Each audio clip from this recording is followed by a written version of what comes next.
Okay, how are you? Well, congratulations. You made it through another week. And that's always good news to another day, I guess I should say. It's always good news to do that. To survive, that's the name of the game. How are you? Everything's going on. You got the garbage out on time this week. Congratulations. You're like the guy that always misses, and then you come home at night and his garbage is still out in the front yard. Oh, well, that's life in the big city of Dearborn, Michigan. Speaking of Dearborn, Michigan, I have a very interesting guest for you today. The last young hope of Dearborn, Michigan.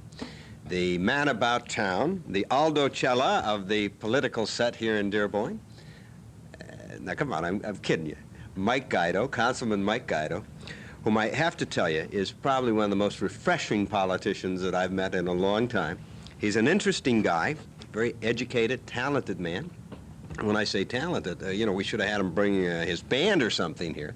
But he is a man of many abilities, from being a radio announcer to a writer to a TV producer to a sportscaster to a musician, and known probably primarily in Dearborn as a council person, the youngest council person in Dearborn. So we'll be talking with Mike Guido in just a few minutes.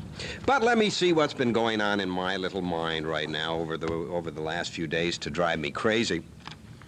Quite a few things, frankly. First of all, I want to thank Sergeant Russ the barber for the calendar that I received. He sent me one of my favorite calendars because when I was growing up, every barber shop had a monkey calendar. Are we getting that all right? Now, you tell me when we have a view of it, because I can't see. Can I flip it? Tilt. Oh, you want tilt. Is that better like that? There, I'm doing a good job. See, just like in television land. Okay. See that? Yeah, there it is. Matches the Gibb show. And then we see we got another picture. What does this one say? That looks like Uncle Russ, How to Stop Smoking. Except I don't smoke. But that's one we should have in every home. How do you think about smoking? I think smokers stink. Well, if you weren't offended before, you're certainly offended now, but that's what I believe. I think that smoking and smokers stink. Yeah, I can flip some more. You get the little monkeys there. And whoop, we dropped it. It says, honey, do you have another favorite blue shirt? Guess who has on a blue shirt today? How about that, folks? How's that for planning? Well, the monkey calendar, and I want to say thank you to Sergeant Russ. We'll stick it up. Can we get something to stick this on the wall one of these days, fellas?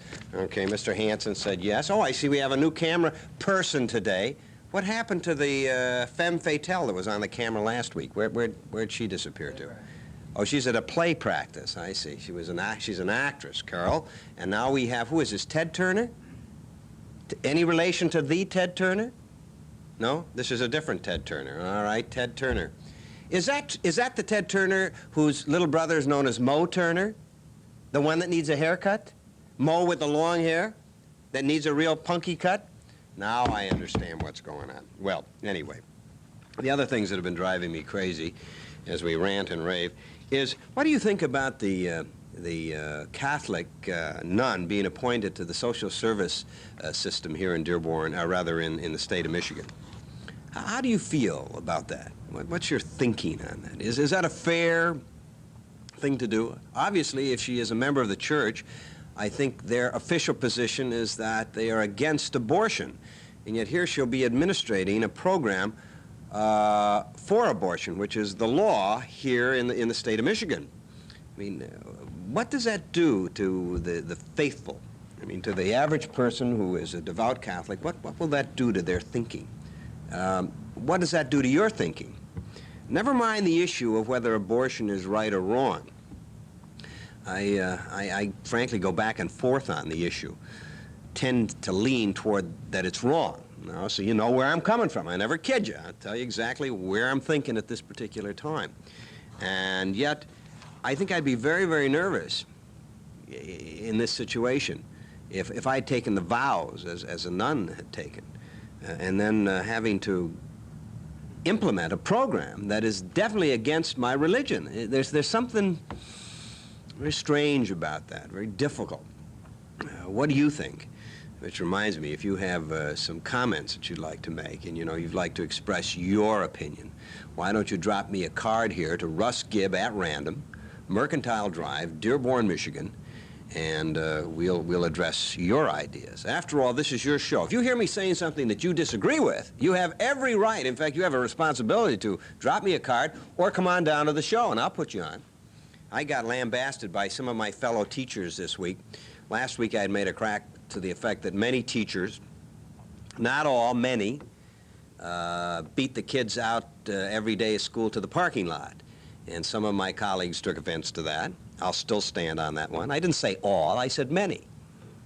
And you know, what is many? Well, you know, that's something we could debate, what is meant by many. And I also said that some teachers are more interested in their retirement benefits than they are about teaching kids. I'll still stand on that one. Now, my colleagues said, oh, you're condemning the teachers of Dearborn, Michigan. No, I'm not. Or Dearborn High. No, I'm not. There are many fine teachers. The majority of teachers that I know do marvelous work with young people, okay? The majority.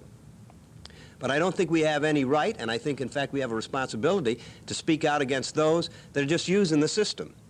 Those teachers who really don't care to teach anymore. And there are a lot of them. You know, let's face it, many of us are at the top end of the salary schedule here in Dearborn. And we get a little bit fat and sassy. And I'm including myself. There are times that I don't think I'm a good teacher. There are times I've failed some kids. And other kids, I'm the best thing that ever happened to them as a classroom teacher. Well, you know, be that whatever it is, that's how I feel about it. What do you think? And if you're a teacher out there and you say, hey, Gibb, you're putting us down, you're putting our union down, then come on the show.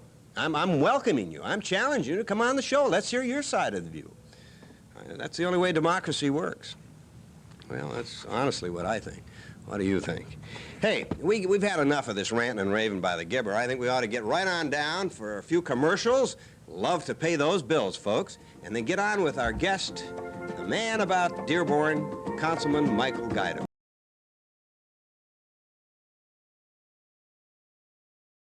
Well, let's face it, folks. I'm not the youngest person in Dearborn, Michigan. In fact, the majority of us are a little bit beyond the age of, is it help? I guess. I don't know what you'd say.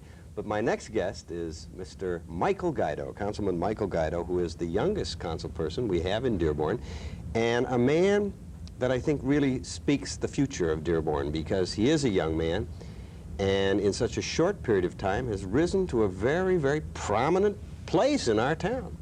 The man who is known as the Aldo Cella of Dearborn, Michigan, Michael Guido. Mike, welcome. Thank you, Russ. It's nice to be here. Do you think anybody would be offended? Would the Italian community be offended when I said Aldo Cella? Am I saying it correct? Yes, it's correct. Aldo Cella. Aldo Cella. Aldo Cella. No, the Italian community is pretty nice here in town. We have a large Italian community. It's about the third largest ethnic group in the city of Dearborn. Quiz, Councilman. What's the largest ethnic group in Dearborn? Okay, the largest foreign-born group in the city of Dearborn is French-Canadian. Very, very good. Right on. You know, a lot of people don't know that. I've asked a lot of people that, and they'll say Italian first, Polish second, and then I don't know, Irish maybe? Maybe Irish? No, it's French-Canadian, Polish, Italian, I believe German ranks next, followed by Irish, Arabic, and so forth. Are there any Scotsmen? There's just a few of us around, right? Maybe they were tied. We're a minority. I can apply for some kind of benefits, right? If I'm a minority? I thought you were doing the show on a grant from a minority. No grants here. No grants here. Councilman, how did you get involved in politics, Mike? How did that all start? Well, I was not happy with the way things were going in the city in 1977, and I mentioned to my friends that Michigan and Schaefer really didn't look quite up to par, and they told me that if I was so fantastic, I would run to City Hall and file for City Councilman. And they actually drove me to City Hall. Who are they? Phil Hespin and Nick Sarosky. The band man? Phil Hespin, right, the Fortson band director. And was he your teacher then at Fortson High? No, he's only 2 years older than me. Oh, I see. Just okay. a close friend, okay. Close friend. And we went to the city clerk's office and filed an application to be on the ballot for city council. And there were 49 running in 1977 in the primary. And we came in 10th out of 49, so we were in the top 14. And then the November election, we came in 5th, so we moved up 5 notches. Did you have the backing of any political party? I mean, the Democrats or Republicans? No, not the first time out. No endorsements? No endorsements, other than both local newspapers. Well, how did that feel to you? I mean, you were how old at that time? I was 23. That's very, very young. 23 when I actually won the election. I was 22 when I started to run. What did people my age say to you when you said you were going to run? Did we sort of chortle at you and say, "Hey, you're a nice kid, but at 22 years old, what do you know at 22?" You have the line down pat. That's about exactly the response I received during the primary election. But once I became a candidate in the general election, I think that people took a second look, and I think they thought that I could offer a different perspective, a more youthful perspective to the city. And since I'm one of 7, they felt that really one council person, although he may express views that aren't necessarily those of his constituency, it couldn't really harm them. But that's not the way it's worked out, because many senior citizens now support you. Oh, I know definitely. my parents Right. talk about you all the time, and Right. they say, in fact, they got invited to your spaghetti dinner that Mama That's Guido right. puts on. That's, and they said, we'll vote for him, and we're going to vote for her next time, too. That's right. That's my mother's claim to fame, is not me, but her spaghetti dinners. It's a great one for you. Yes, it is. Well, when you got into office, what did you find? Was it what you had been taught in government class, or Well- was it completely different? What we're taught in books is very simplistic. It's very nice, neat, and orderly. What you learn when you come into office is that you have this responsibility to the people of Dearborn, and they are willing to give you a phone call and tell you if things are not going the way they think they should be. And you know, baptism under fire, the old adage, that is exactly how I learned how to do my job. And there were days when, in my first 6 months of office, that I thought that this was not for me, and I was willing to give it up. And Councilman Yinger, I remember, and Councilman Dolan told me that if you can't take the heat, get out of the kitchen, the old Truman phrase. And so I buckled down, and I started accepting the criticism, and I started to go in the direction I wanted the city to go in. Do people really come up to you a lot?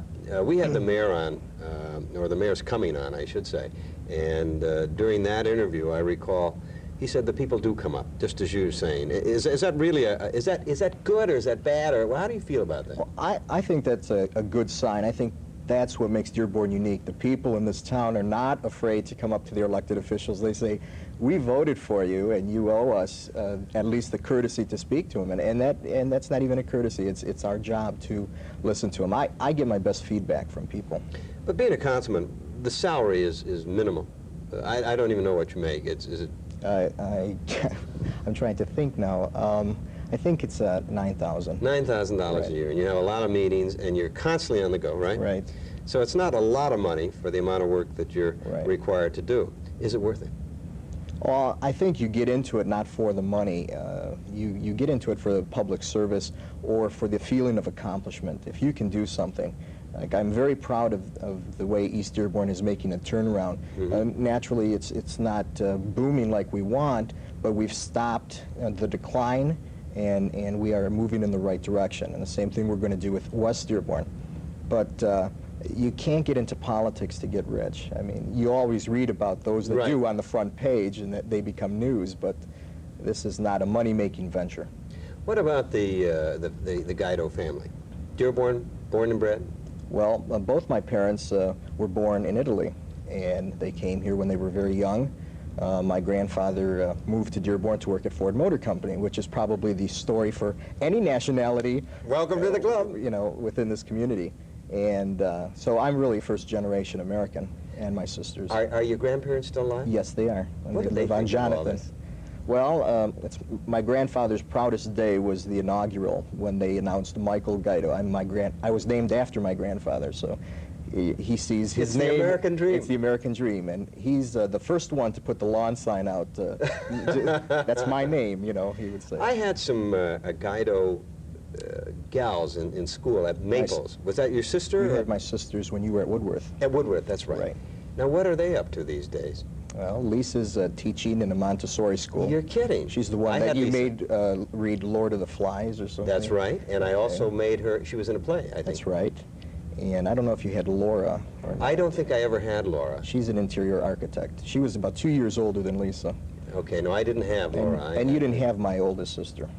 And I never had you. Never had where me. were you in that range of times there? Now, you would be after Lisa. I was before Lisa. No, I was before Lisa. That's right. You're right in between there. Right. I'm the second oldest in the Guido clan, as they say. Is it Guido or Guido? Well, Guido is the correct Italian pronunciation, but the people in the community know me as Mike Guido. So, what about this idea of young people? You know, we hear a lot about Dearborn is a great place for people my age, and we have a lot of nice recreational things for, you know, young people. But when it comes down to living in Dearborn, there's not that much housing available for them. I mean, what can we do about it? Is that true? Is that a reality that I'm speaking, or is that a perception? It's a reality in the sense that the housing in the city is not quite affordable for young married couples or even just young singles. And that's a problem that we're facing in the redevelopment area with the business districts, because we're going to have to provide some type of high-density housing in order to attract the people to the business districts. It's kind of a vicious circle. Unless we have people to shop in the business district, they'll fail no matter what we do to beautify the area. But doesn't automatically, when you say high-rise and bring in young people, doesn't that make people like myself who are homeowners go a little bit bananas?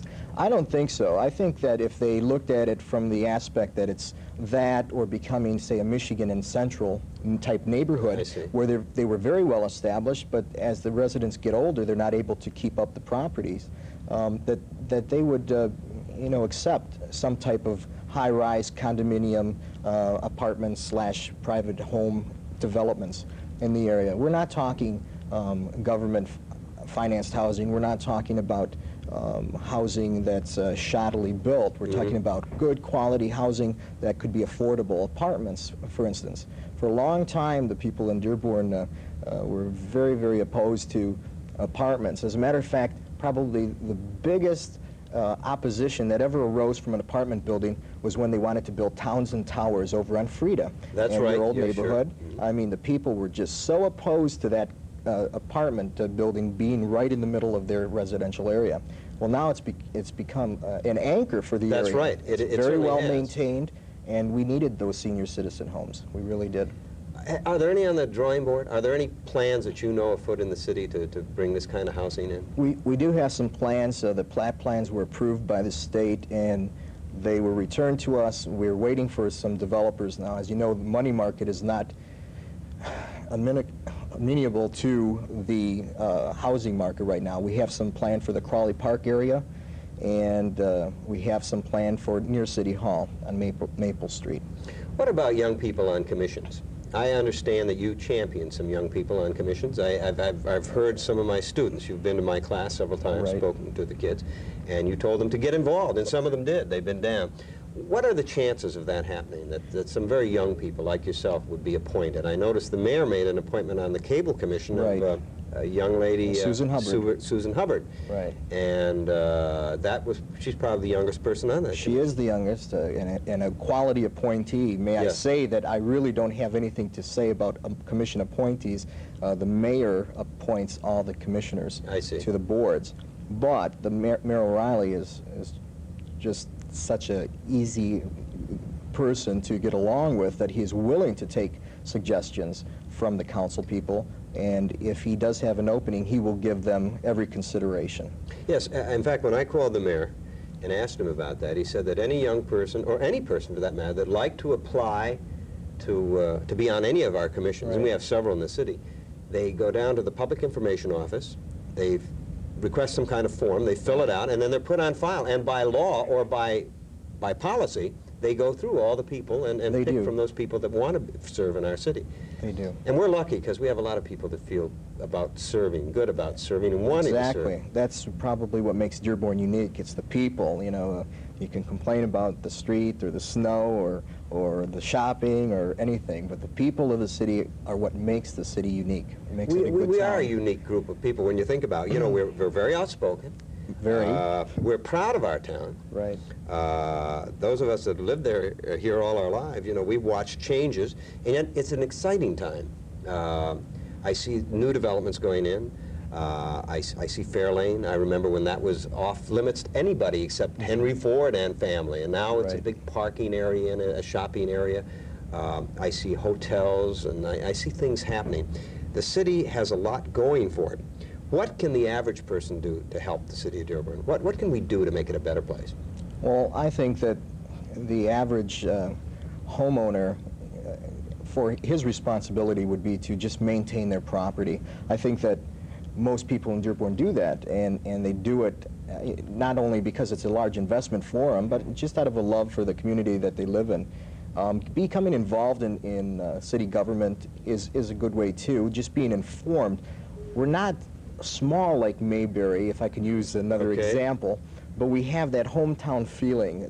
It's proven every year at homecoming, where we have people, people from all over the country that lived in Dearborn or grew up in Dearborn. They come back and they say, what a town this really is. Better than the state fair, by the way, our homecoming. Way better. And we have a lot of things like that going on.